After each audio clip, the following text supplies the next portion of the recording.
ஓம் ஸ்ரீ குருபியோ நமக. ஓம் ஸ்ரீ மகா பெரியவா சரணம். பங்குனி உத்திரம் 2024 அன்னைக்கு இந்த ஒரு பொருளை கையில் வச்சுக்கிட்டு நீங்கள் என்ன வேணுனாலும் ஒரு வாரத்துக்குள்ளே அது கண்டிப்பாக நடக்கும்.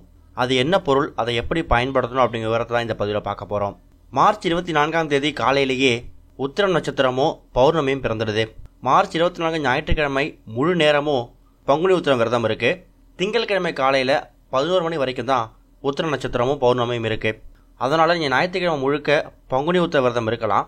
திங்கட்கிழமையில் காலையில் 11 மணி வரைக்கும் தான் உங்களுக்கு பங்குனி உத்திரம் கணக்கில் வரும். இப்போ நம்ம சொல்லக்கூடிய இந்த ஒரு வழிபாட்டு முறையை நீங்கள் ஞாயிற்றுக்கிழமை சாயங்காலம் ஒரு 6 மணி மேலே, அப்படின்னா திங்கட்கிழமை காலையில் ஒரு 9 மணிக்குள்ளே செஞ்சாலே போதும். இந்த பொருள் எல்லாராலையும் ரொம்ப எளிதாகவும் வாங்கக்கூடிய ஒரு அற்புதமான பொருள் தான். இந்த பொருளுக்கு பெயர் என்ன அப்படின்னு கேட்டிங்கன்னா கோமதி சக்கரம். இந்த ஒரு கோமதி சக்கரம் வலம்புரி சங்குக்கு இணையான ஒரு பலன்களை ஏற்படுத்தக்கூடியது. இந்த ஒரு கோமதி சக்கரம் உங்கள் வீட்டில் என்ன இருந்துச்சுன்னா அதை பயன்படுத்திக்கோங்க. இல்லாதவங்க கோவிலில் இருக்கக்கூடிய தேவஸ்தான கடைகள்லையும் ஆன்லைன்லையும் கண்டிப்பாக கிடைக்கும். அந்த கோமதி சக்கரத்தை நீங்கள் வாங்கிட்டு வந்து பூஜையில் வைக்கணும். வைக்கும்போது அதில் ஒரு சக்கரம் இருக்கும், சுழி மாதிரி இருக்கும். அந்த சுழி வானத்தை பார்த்த மாதிரி வைக்கணும். தரையில் பூமியை பார்த்த மாதிரி கவித்து வைக்கக்கூடாது. இந்த ஒரு கோமதி சக்கரத்தை நம்ம வீட்டில் வச்சு வழிபட்டா பல புண்ணிய ஸ்தலங்களுக்கு போய் வழிபட்ட பலனை நம்ம வீட்டிலேயே பெற முடியும்.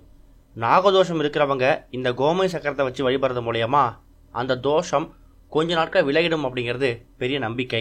யார் ஒருத்தவங்க வீட்டில் இந்த கோமதி சக்கரம் இருக்கோ அவங்க வீடு சந்தோஷமாகவும் இருக்குமா, அந்த வீட்டில் இருக்கக்கூடியவங்களும் மகிழ்ச்சியாக இருப்பாங்களா.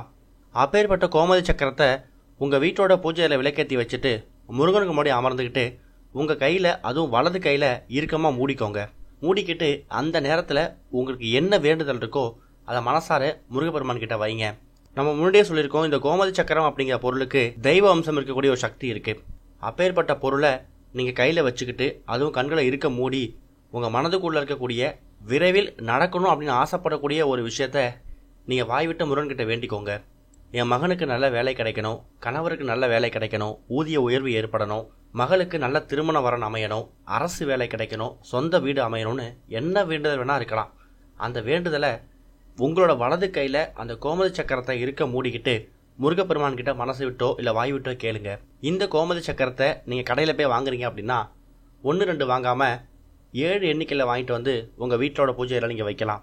வாங்கிட்டு வந்ததும் சுத்தமான காய்ச்சாத பசும்பாலில் அதை சுத்தப்படுத்திட்டு அதுக்கப்புறம் அந்த கோமதி சக்கரத்தை நீங்கள் பூஜையில் வச்சு பூஜை பண்ணிவிட்டு இப்போ நம்ம சொல்லியிருக்கக்கூடிய இந்த வழிபாட்டு முறையை நீங்கள் முயற்சி பண்ணி பாருங்கள். நீங்கள் நினச்சிருக்க காரியம் கூடிய சீக்கிரம் நடக்கும். ஓம் ஸ்ரீ குருபியோ நமக. ஓம் ஸ்ரீ மகா பெரியவா சரணம்.